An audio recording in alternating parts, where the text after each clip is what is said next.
Just start with what's up, bros? All right, guys, what's up? Hey. Doing a little Army of Two discussion here. I guess we're just going to talk about the series. We have the cover story, Devil's Cartel, and just want to go over what you guys thought of like the first game, and maybe a little more emphasis on 40th Day. Bertz, you may have an opinion or two about that. Well, I reviewed the games. I really don't like the series at all. I mean, I vehemently am opposed to the dude bro. I'm usually really capable of compartmentalizing, like when a game's trying to have fun and kind of be off the cuff, and when it's being serious about violence, but the juxtaposition of the two for this series pisses me off. I think you kind of have to be able to separate that dude bro attitude with the gameplay. You know, I like the Gears of War series. I think they're good games, but like, I don't really care about the story that much, and like all the kind of dude bro elements of that. It's like, whatever, I don't really care about these characters this much or anything. I just think it's a fun shooter, especially co-op. Whereas when I first heard about Army of Two, or in like the 40th Day, I heard it was super dude bro-y and stuff, and I kind of stayed away from it. And then when I picked it up, and me and Jeff played through quite a bit of it before we went on our cover trip, and I really thought that it got a little bit more crap than it deserved. There's no story there, there's no interesting characters really, but I thought it was a fun shooter. I mean, we had fun playing it, right? Yeah, I had a blast. Not that this is really a great choice, but I would rather take a game with no story over, you brought up Gears of War, over a series that has a story and is just garbage, in my opinion.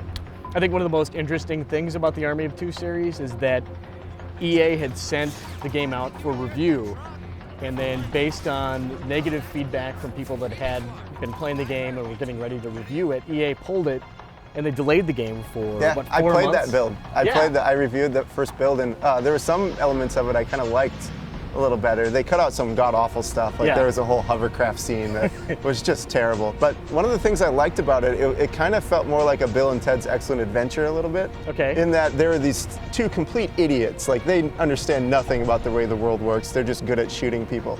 And they work for a private military contractor. And they were sort of figuring out along the way through their thick skulls that maybe PMCs aren't all they're cracked up to be. And it was overtly political too. Like it was very political, and the version that came out, almost all of that was stripped out. When we were on the trip, I tried pinning them down and they were all kind of wishy-washy, but EA wouldn't really say why they had such faith in this series immediately, you know what I mean? Like, I think a lot of publishers would have just kind of cut their losses if they'd already sent review code out, you know, the money that they must have cost them to delay it that long and to like send out new builds and everything like that. They kept saying like, you know, there's gold at the core. I remember that's what they kept saying. Right. And like, the gold is the co-op, because I mean that was the co-op renaissance when that game came out. Everybody wanted to play a co-op game.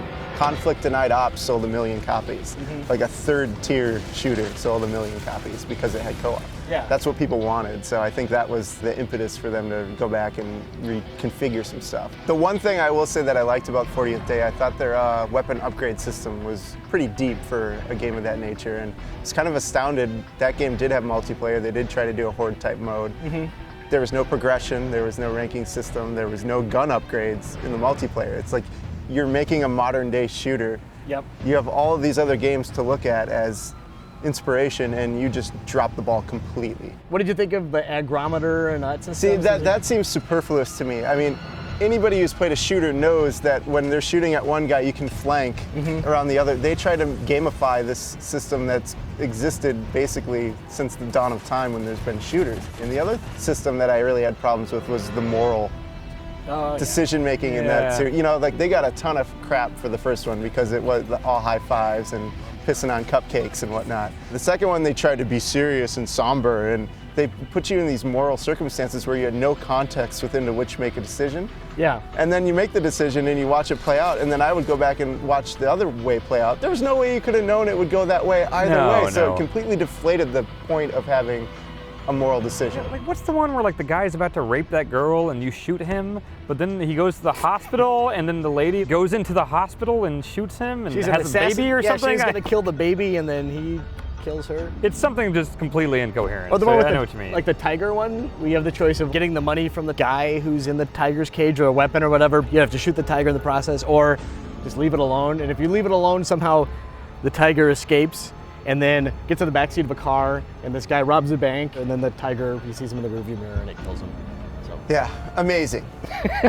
Okay, I mean, I would love to see an inside the actor's studio with, you know, Alex Hutchinson, the creative director, who now is on Assassin's Creed 3, and just like walk us through why they did what they did with that game? I mean, I don't get it. Like the parts I like about it are, you know, me and him are running up this temple place in Shanghai, and there's a bunch of heavies going around, and we got to figure out how to take cover, but these guys are coming around over here. Like, it's cool strategizing that, and like, you know, you get this guy's attention, I'll shoot his back. That stuff's cool. I mean, the moral decisions.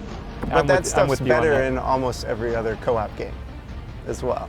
What do you see as an example of a co-op game that really, really nailed it? Like, you know, like the way Army of Two does. Well, I think the best co-op game that's come out this generation is Left 4 Dead.